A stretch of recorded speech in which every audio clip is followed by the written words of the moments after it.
তাদের জন্য তুমি এমন ব্যবস্থা করো কেন কেন তোমার আজকে কপাল খুলে গেছে। আমি মুসা কালিমুল্লাহ চলে গিয়েছি অনেক বছর আগে, ইন্তেকাল করেছি অনেক বছর আগে।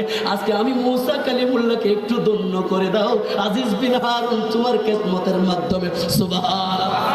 আজিজ বিন হারুনকে ডাক দিব, আজিজ বিন হারুন, হে আজিজ বিন হারুন, আমি মুসা কালিমুল্লাহ আমার দয়াল নবীজির আখিরি নবীজির সেবা করতে পারে নাই, মুহাব্বত করতে পারে নাই, মুহাব্বত করতে পারে নাই, চক্ষু দিয়ে দেখে নাই। অন্তত হাসরের কিয়ামতের মাঠে এটাই বলতে পারবো আমি আমার নবীজির আহলে বাইত যারা রয়েছে তাদেরকে একটু করে হলে আমার উম্মতের দ্বারা তাদের সেবা করাইছি। সুবহানাল্লাহ।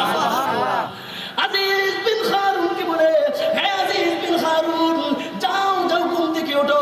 তুমি যদি সকালে উঠে যদি তুমি দরজা ওপেন না করো, ওপেন দ্য ডোর, যদি দরজা ওপেন না করো তারা বিকল্প রাস্তার দিকে চলে যাবে।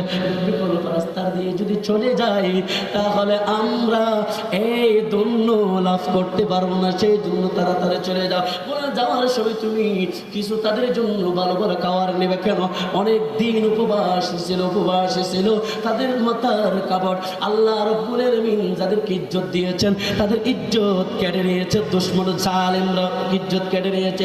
ইজ্জত ডাকলে বলো আল্লাহ, ইজ্জত করলে বলো আল্লাহ, আল্লাহ ইজ্জত দিয়ে রেখে দেয়, বেজ্জতি দেয়। কারণ আল্লাহ বলেছেন অত ইজ্জু মান তাশা ওয়া তুযিল্লু মান তাশা বলেছেন। আল্লাহ ইজ্জতের মালিক, বেজ্জতির মালিক, আল্লাহ কুল কায়াতের মালিক, আল্লাহ সমস্ত কিছুর মালিক। সেই জন্য আল্লাহ রাব্বুল আলামিন ইজ্জত দিয়েছেন। যাও তাদের জন্য মুসা কালিমুল্লাহ বলতে লাগলো কিছু খাবার নিয়ে যাও এবং তাদের জন্য কিছু ভালো উন্নত মানের কাপড় নিয়ে যাওয়া। গিয়ে বলবা, যাওয়ার পরে তাদেরকে বলা দিবা, দেওয়ার পরে তুমি যদি সকাল সকাল যদি দরজা যদি ওপেন না করো তারা বিকল্প রাস্তায় চলে যাবে।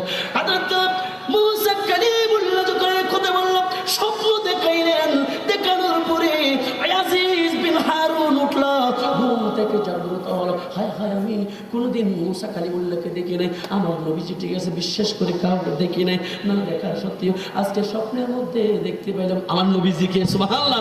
আমি স্বপ্নের মাধ্যমে দেখলাম মুসা কালিমুল্লাহকে দেখতে পাইলাম।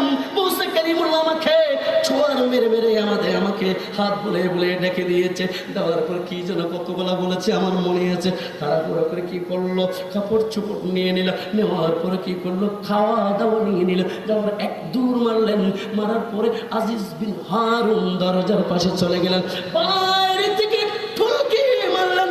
ঠুলকি মারার পরে হঠাৎ করে আজিজ বিন হারুন বলতে লাগলো, ও জয়নাব বিনতে ফাতেমা, আই এম রেডি, আমি উপস্থিত, আমি দরজা খুলছি। সুবহানাল্লাহ।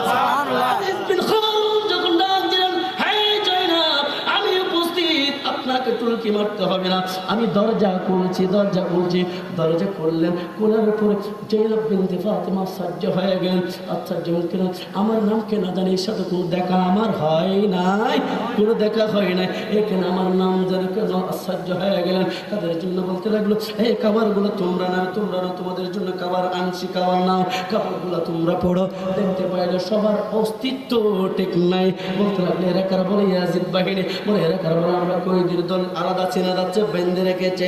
তাদেরকে যখন চিন্না তাদেরকে সুন্দরভাবে কি খাওয়া দাওয়া দিল। ইয়াজিদ বাহিনী কতটুকু দূরে গিয়ে ঠাবু ডেকে তারা কি করতে লাগলো, মদ পান করতে লাগলো, ডিনার করতে লাগলো, খাইতে লাগলো। হায় দুশমন রাসূল দেখেন জালেমরা খাবে মদ, যদিও খায় যদি তাকি জালেমের অন্তর্ভুক্ত হবে। সেই জন্য আমি ইমাম হুসাইনের কারবালার ঘটনা যখন শুরু করলাম, সর্বপ্রথম আমি আপনাদেরকে আমি সহ তওবা করেছি কিনা সেই জন্য তওবা করলাম। পয়েন্ট 1 নম্বর পয়েন্ট, তওবা করেছি আল্লাহ, আমরা তওবা করেছি। কেন?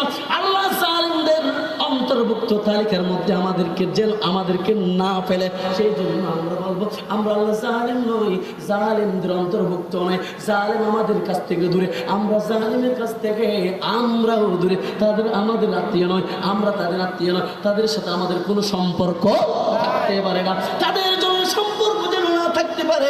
সেই জন্য আমি সর্বপ্রথম তওবা করাইলাম, শেষ করে দিচ্ছি, তওবা করাইলাম। আমাদের তওবা আল্লাহ তাদের সাথে আমাদেরকে হাত মিলাইও না।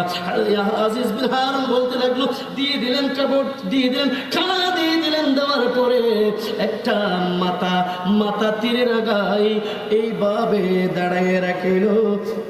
তার কাছ থেকে জিজ্ঞেস করলো, তোমাদের মধ্যে একজন ইমাম হোসাইন ছিল, সেইটা কই?